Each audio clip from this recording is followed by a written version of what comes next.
पाहूयात पुढची बातमी। मुंबईमध्ये घुसणारच असं वक्तव्य करणाऱ्या मराठा आंदोलक मनोज जरांगे यांच्यावर गुणरत्न सदावर्ते यांनी जोरदार टीका केलेली आहे। जरांगे फक्त गरजत आहेत, ते मुंबईत पाय ठेवू शकणार नाहीत असं सदावर्ते यांनी म्हटलेलं आहे।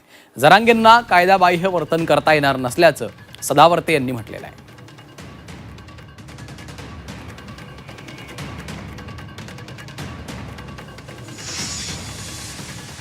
हे मुंबईत बी घुसून आले एकदा, आणि आता असं जर आढळलं ना मग तर इतके घुसतील की तुम्हाला पळता भुई कमी होईल, इतके घुसतील।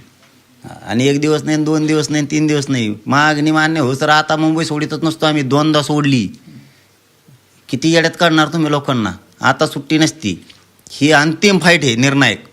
काय व्हायचं ते होऊ दे, निर्णायक फाईट आहे, मुंबईत घुसणार, येणार म्हणजे येणार। हा काम फिम मग आधी मुंबई जाम आणि मग काम, हे असं कचकाच या बारीने आता स्वतःच्या म्हणजे स्वार्थासाठी मुंबई ही आर्थिक राजधानी असल्यामुळे कोणी सहन करणार नाही। आणि मला असं वाटतंय की मनोज जरांगे हे फक्त म्हणजे काय म्हणतो त्याला गरजत आहे, भुकत आहे। त्या पलीकडे मला नाही वाटत की मनोज जरांगे मुंबईमध्ये पाय ठेवू शकेल।